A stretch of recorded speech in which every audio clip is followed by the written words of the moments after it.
राजस्थान की पावन धरा पर प्रतापगढ़ और शांतिनाथ के बीच में बगवास में सुंदर से छोटे से समवसरण की रचना। समवसरण की रचना तो वास्तव में सौधर्म की आज्ञा से कुबेर किया करते हैं, और जिस चीज की रचना कुबेर जैसे लोग करके भी कहते हैं कि हम में शक्ति नहीं है, फिर भी हे भगवान हमने आपकी सेवा में समवसरण की रचना की। और ऐसा इंसान कोई काम करे कि समवसरण बनाए तो निश्चित रूप से भाग्यशाली हैं कि जिनने समवसरण जैसे रचना की कराई।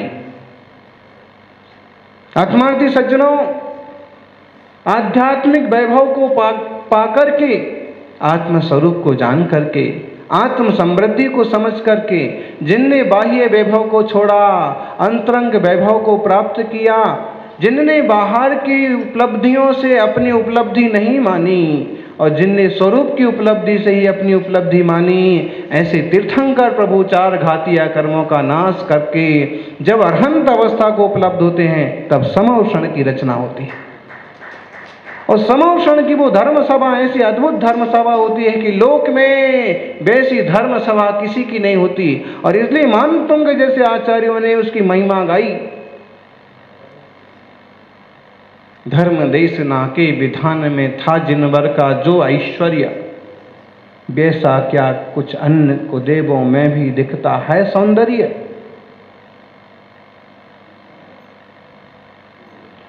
जो छवि घोर तिमिर की नासक रवि में है देखी जाती, वैसी ही क्या अतुल कांति नक्षत्रों में लिखी जाती। धर्म देशना के विधान में जब भगवान की उपदेश सभा लगी, समवसरण धर्मोपदेशन विधौ न तथा परस्य, धर्म देशना के समय वैसी किसी की विभूति नहीं हुई, ऐसा किसी का समवसरण नहीं लगा। अगर किसी ने संबोधित किया तो बोले कृष्ण ने युद्ध के मैदान में संबोधित किया, अमुक ने अमुक जगह संबोधित किया, बुद्ध ने सारनाथ में अमुक जगह संबोधित किया। और लेकिन तीर्थंकरों की जब बात आती है तो जो उनकी धर्म सभा होती है वो अद्भुत होती है, और ऐसी धर्म सभा का छोटा सा रूप बना दिया जाता है आजकल, और उस रूप को देख करके हम संतुष्ट होते हैं कि प्रभु का समवसरण ऐसा ही रहा होगा, भले वो इससे बहुत बड़ा होगा, बहुत सुंदर होगा। सज्जनों,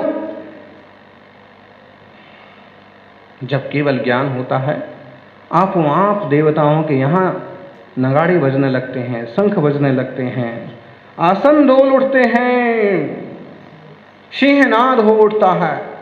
मुनिवर पूछ रहे थे शुभम सागर जी, ऐसे कैसे होता है? यहाँ तो चैतन्य चमत्कारी प्रभु को केवल ज्ञान हुआ और सौधर्मेंद्र का आसन डोलने लगा कि वहाँ पर शंख बजने लगे, चेतन का अचेतन पर कैसे प्रभाव पड़ा? देखो, चेतन का अचेतन पर कैसे प्रभाव पड़ा। जैसे चेतन का चेतन पर प्रभाव पड़ता है, वैसे ही चेतन का अचेतन पर भी प्रभाव पड़ता है।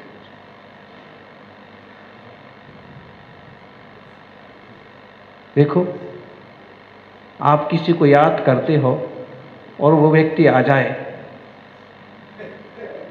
तो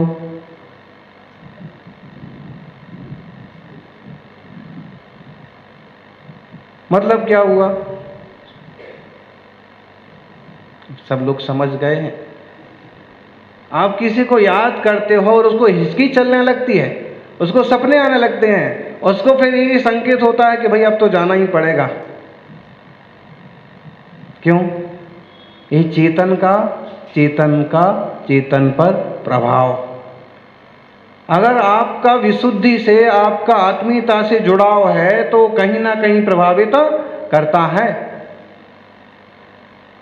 ठीक है, ये बात तो समझ में आई कि हिचकी आने लगती है, हथेली में खुजली आने लगती है, और फिर मालूम पड़ कभी सपना भी आ जाता है, ये तो ठीक है। लेकिन यहां से वहां की दूरी कितनी है? 1 राजू का अंतर है, अरबों खरबों अनाप शनाप किलोमीटर का अंतर है। देखो, आपकी जेब में मोबाइल है। किसकी जेब में मोबाइल है? आपकी जेब की। और आप आजकल तो देखो सबकी जेब में है।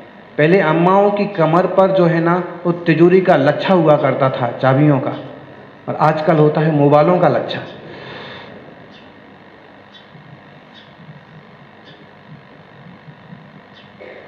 मोबाइल, और कहां से किसने आपका नंबर मिलाया और उस पर वाइब्रेट होने लगता है। अब सभा है, आप उसकी घंटी नहीं बजा सकते हैं, वाइब्रेशन पर रखा है आपने उसको, और जैसे किसी का फोन आया तो वाइब्रेट होने लगता है, वो कूदने लगता है कि नहीं।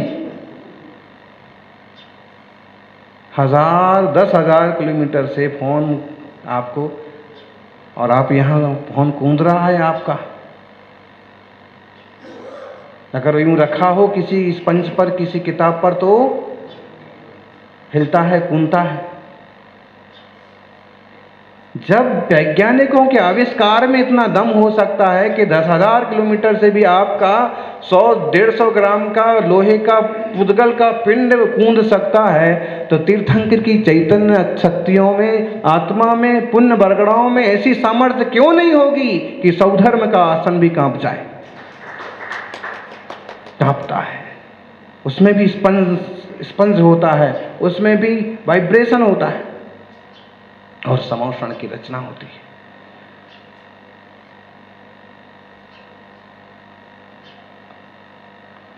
अद्भुत होता है वैभव समोषण का। 8 भूमियां,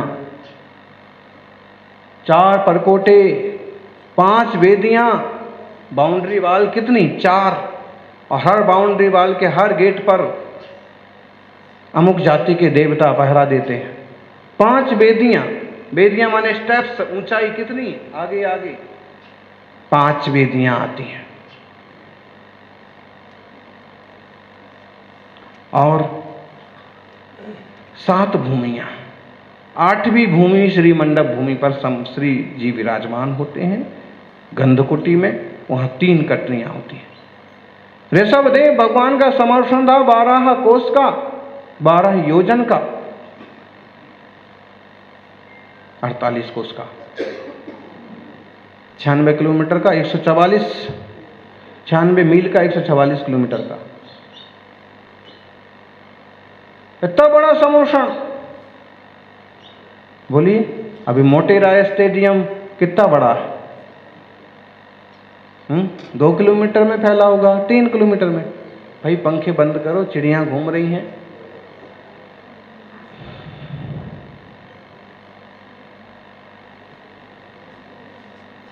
फिर कितनी बड़ी धर्म सभा। फिर बाकी के तीर्थंकरों में आधा आधा योजन कम होता गया, और महावीर स्वामी का समोषण था 1 योजन का। और 1 योजन में कितने किलोमीटर होते हैं? 12 किलोमीटर। कितनी बड़ी धर्म सभा। और इतनी बड़ी धर्म सभा में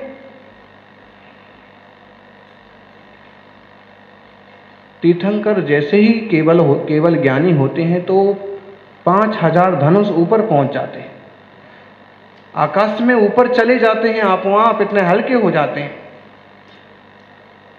गुब्बारे होते हैं ना, कुछ गुब्बारे ऐसे ही रखे रहते हैं पॉलीथिन में, पन्नी में बंद तो रखे रहते हैं, लेकिन अगर उसमें गैस भर दी जाए, कौन सी गैस भरी जाती है गुब्बारे में?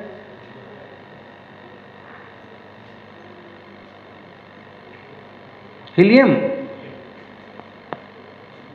और उसमें गैस भरी जाती है कि वो आकाश में उड़ने लगता है।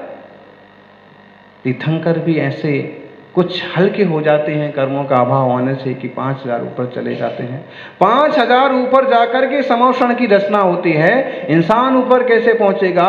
12 सभाएं ऊपर कैसे लगेंगी? तो नीचे से 2,000, 20,000 सीढ़ियां बनती हैं, एक एक हाथ की। 5,000 धनुष ऊपर चले गए। एक धनुष की माप जो है वो 4 हाथ है, और एक एक हाथ की सीढ़ी बनती है। तो 5 चौके 20, 20,000 धनुष। और चमत्कार ये होता है कि एक अंतर मुहूर्त में, आधे घंटे में सारी सीढ़ियां चढ़ करके इंसान ऊपर पहुंच जाता है, जानवर भी पहुंच जाता है। ऐसे समोषण की महिमा होती है। गिरनार जी की 10,000 सीढ़ियां चढ़ने में पसीना आ जाता है, अटैक आ जाता है, लेकिन वहां कुछ नहीं होता है। समोषण की, साक्षात समोषण की महिमा। 5,000 धनुष ऊपर जा करके फिर समोषण की रचना होती है। नीचे से सीढ़ियां हैं, ऊपर जाकर के समोषण की हुआ है कि इंद्रनील मणि की बड़ी शिला रहेगी। अगर महावीर स्वामी का समोषण है तो पूरी 1 योजन की शिला रहेगी, अखंड, और उस पर समोषण की रचना रहेगी, गोलाकार।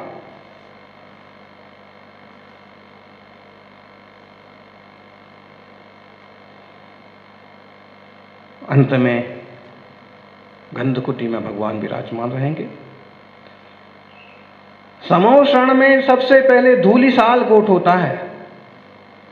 धूलिसाल कोट मतलब एक बड़ी बाउंड्री, मजबूत घेरा, कि आपकी बाउंड्री के भीतर, जैसे आपके इस तीर्थ की है बाउंड्री, कोई घुस नहीं सकता अंदर।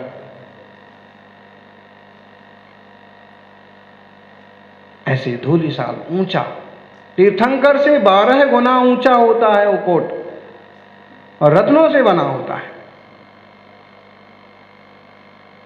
और उसमें चारों दिशाओं में 4 बड़े बड़े गेट होते हैं, और गेट के अंदर घुसते ही सबसे पहले होता है मानस्तंभ, तीर्थंकर से 12 गुना ऊंचा, जिसमें सिद्धायतन, सिद्ध प्रतिमाएं, अथवा जिन तीर्थंकर का समोषण है उनकी प्रतिमाएं। सिद्धायतन विराजमान होते, सिद्ध प्रतिमाएं। समोषण की चारों तरफ बढ़िया छोटी छोटी बावड़ियां होती हैं एक मानस्तंभ के चारों तरफ। और एक गेट मानस्तंभ से आगे की तरफ एक पूरी बड़ी लंबी चौड़ी गली है। अपन गली कह रहे हैं, लेकिन ये राजमार्ग है। जब व्याख्या करते हैं तो बोलते हैं कि 4 दिशा में 4 गलियां हैं, और गली बोले तो आपको ऐसे लगता है जैसे झंडा गली, तेली गली, लेकिन ऐसी गली नहीं है। और समोषण की वो गली भी कम से कम 250 फीट 300 फीट रोड है महावीर स्वामी का समोषण की। 70 फीट रोड कितना बड़ा होता है? शहरों में रहता है 90 feet road, 70 feet road. 70 feet road भी कितना चौड़ा होता है? आपके यहाँ जो सड़क है मुश्किल से 30 फीट रोड है। वहां गली कह जरूर रहे हैं, है बहुत, उसमें से ही सारे लोग आते जाते हैं। और मानस्तंभ बना होने के बावजूद भी दोनों तरफ, सब तरफ काफी जगह रहती है, आराम से निकलते। अपने यहाँ जैसा थोड़ी ना होता है कि अब अपनी सामर्थ्य उनकी सामर्थ्य। ये जो रत्न बड़ा सारा धूलिसाल कोट है, रत्नों से बना हुआ है, चमकदार है, गोपुर द्वार बने हैं, और विजय, वैजयंत, जयंत और अपराजित, ये चारों दिशाओं में बड़े बड़े द्वार हैं। हर एक द्वार पर 9 निधियां रखी हुई हैं, रत्न रखे हुए हैं, अष्टमंगल द्रव्य रखे हुए हैं, और दोनों द्वार पर बड़ी सुंदर पुतलियों के सिर पर धूप खेने के घट रखे हुए हैं, सुगंध निकलती रहती है। चक्रवर्ती की केवल 9 निधियां होती हैं, और तीर्थंकरों के समोषण में उनके द्वार पर वो 9 निधियां 100-108 की संख्या में रखी रहती हैं। जैसे आप कह सकते हो कि भाई तेरे पास तो केवल एक कार है छोटी सी, मेरे पास ऐसी 100 बसें हमेशा रखी रहती हैं वर्कशॉप में। तीर्थंकर बोलते नहीं है, नहीं तो, और उनके तो सारे अब कर्म नष्ट हो गए, उन्हें किसी चीज का ऐसा विकल्प ही नहीं रहा। नहीं तो वो कहें चक्रवर्ती को, भाई तेरे को तो 9 निधियां प्राप्त हुई हैं, यहाँ तो हर गेट पर और 108 ऐसे रखी रहती हैं, और उनका कोई यूज नहीं करता। आप कहोगे जब यूज नहीं करता है तो है क्यों? वैभव दिखाने के लिए। श्री जी को सोने का छत्र लगा रहे हैं, सोने का सिंहासन लगा रहे हैं, चमर लगा रहे हैं। बोलो सुरेश जी, चैत्यालय को सोने से बना रहे हैं, क्यों? अब श्री जी को तो कुछ नहीं लगना है, लेकिन प्रभु की महिमा और वैभव दिखाने के लिए सब देवता करते हैं, भक्त इंसान करते हैं। और इंसान तो क्या करे, जितनी सामर्थ्य है उतना कुछ भी कर लिया, वो सौभाग्य है। ऐसे तुलिशाल कोट के आगे सबसे पहले चैत्य प्रासाद भूमि आती है। चैत्य प्रासाद मतलब जहाँ 5-5 बंगले चैत्य बने हुए, प्रासाद बने हुए हैं, और फिर एक एक मंदिर बना हुआ। चैत्य भी है, चैत्य मतलब जिसमें भगवान विराजमान है, तो प्रतिमा है वो चैत्य, चैत्यालय। और प्रासाद भी है, माने सुंदर बंगले टाइप के बने हैं, जिसमें देवता देवियाँ अपने विराजते हैं, विश्राम करते हैं। और ये सभी तीर्थंकर भगवान से 12 गुने ऊंचे हैं। और ये चैत्य प्रासाद भूमि में उस तरफ भी, क्योंकि ये बीच में तो बड़ी गली है जो तीर्थंकर तक जाना है, फिर उस तरफ भी और इस तरफ भी, दोनों तरफ नाट्यशालाएं।